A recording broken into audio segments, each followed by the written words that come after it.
Hello, welcome to my desk. So today I'm going to talk about the spikes you put in mountain bike flat pedals. So there are several kinds of them, and this is the kind I favor the most. And basically the reason I favor them the most is they seem to be most sticky. Okay, I guess there's not a particular reason I favor them most. I favor them most because I went on Amazon and bought some kind of high end Chinesium uh flat pedals.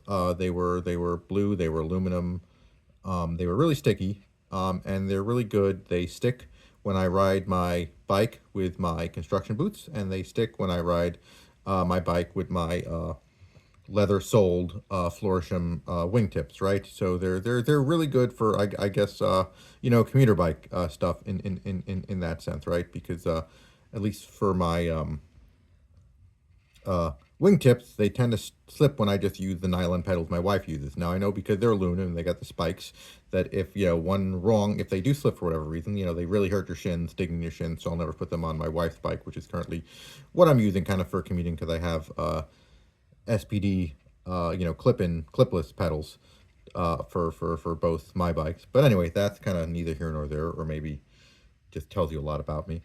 Um, but anyway, this is the style. The other styles tend to, they're either I've seen grub screw styles where they're literally just, just set screws, just grub screws with a hex head, and you just use you use like an Allen wrench on them, and they're the kind that have like a round tip with like a hex head, right? And then you just you need some kind of like wrench or socket or whatever to do this. But then there's the spline type, and they would never tell you, and they do come with a little. Usually when I bought the what do you call it? When I bought the pedals, and when I buy the replacement spikes, because of course I needed to, even though it came with 5 extra spikes in the tool, and I don't foresee them falling out. I kind of wanted to have like like a large amount of them, so I got 50 of them, and I'll probably go convert some. I have some weird flats that you put on top of SPDs just to temporarily turn them to flats, which I'll probably do them. And one of my daughter's bikes, has the cheap, really cheap AliExpress Chinesium aluminum pedals with like 4 spikes in them that I will put these better spikes on because they have the round ones. But anyway, I want to put these on, but of course, other than the flat wrench that come with it, I'm like, there's got to be like a standard. There's got to be like some kind of like weird German standard for this, right? There's got to be some kind of weird German standard for this, right? And I think it's eTorx. But let me show you how I came around to that. Let me show you like my entire process here. So first of all, as far as I can tell, all the spikes for all the pedals, they're 4 millimeter screws. Okay, 4 millimeter outer diameter. They're M4 screws, right? And this is an M4 nut. I put it on there. Obviously, I'm really zoomed in here, but just to show it to you, I guess to show. So here is, there we go. This is a 7 millimeter Stowell socket wrench. Really, I guess really big at this magnification. And I guess, well, I guess that's not going to show you anything other than it fits over here. Let me go zoom out a little bit. Okay, so there's like the super tiny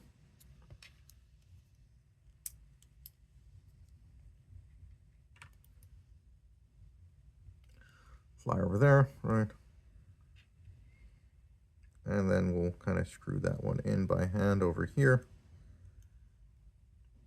Although I guess using this wrench doesn't show you anything, showing you the socket that fits in the 7 mil socket, and then you can go look up that 7 mil across the flat wrench is for a 4 mil, for an M4 drive, right? But anyway, we've done that. So then I don't have any, I have one eTorx socket, a rather big eTorx socket I found on the side of the road. It's not, I don't have a set of eTorx, right? So I couldn't try eTorx. But then just for fun, what I discovered is I have this screw here. This is a wood screw, construction screw, right? The good. This is one time where construction screws are the one thing where construction grade doesn't mean cheap, but it actually means nice, right? Self drilling, self tapping. Really hard. This is almost like a a class 8 or class 10 bolt type thing. But anyway, this one takes a T20. I'll show you that. So since we're on magnification, Torx T20, middle one. Take the middle, put that in there, right, and that fits pretty snug, right? So T15 will also fit, but the what is that? T25 absolutely will not, right? That's the biggest one. So it's either T20 or maybe it's like a 21 or 22, because some things tend to use like the weird torque standards for reasons.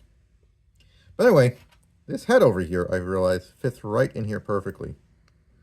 So my theory now is I should just get a T20 socket, right? If I really want the proper tool for this, an E-Torx, an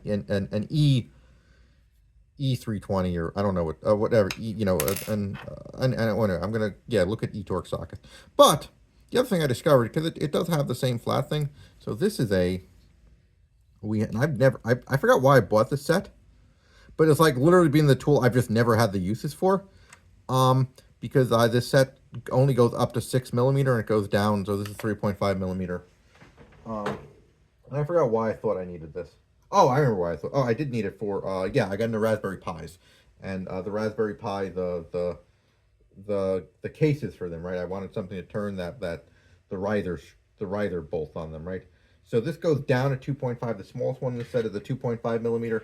And the biggest one is a 6 millimeter in this little set of driver's lights. This is like a German version of, if you remember the Craftsman the Craftsman precision screwdrivers, it's that, right? And it's got a little thumb here, right? So I rest my thumb here while I turn that with the rest of my fingers, right? That's for precision drive. Not a lot of torque, but obviously, but the point is, this 3.5 seems to fit very snugly here. There's a little bit of slop, right? And here's the other thing with this, right? These are not, so you do want to torque these down tight, but these are kind of like used once screws. You put them in until, for whatever reason, they fall out, and then you pull them out. And, I would probably just use, honestly, and I'm not using, once again, I might be super more careful if I had like $300 pedals, right? But I'm buying like $30 pedals, right? That $30 pedals here. And if I'm repairing them and trying to replace the bearings on them, it's because I'm crazy and I want to like do that for fun. Because $30 flats are basically, and I guess this knowledge is probably for, hey, you people that have $300 pedals and you want to like make use of the spikes, or maybe you don't buy the spikes. But anyway, I'm gonna go, and if I don't use this, right, so this is good enough for me. I'm probably gonna end up spending like $30 at Casey Tools or something to get like E-Torque sets that I will use literally for this one screw. And these screws have never fallen out of my bike, but what I will do is I bought 50 of these screws on AliExpress, and I will be upgrading my daughter's pedals that have the round thing, and my little flat to SPT adapters, which I think are gonna suck because they make the pedals really chunky. But I'll use them like once in a blue moon, what have you, so I can just commute to work on my road bike.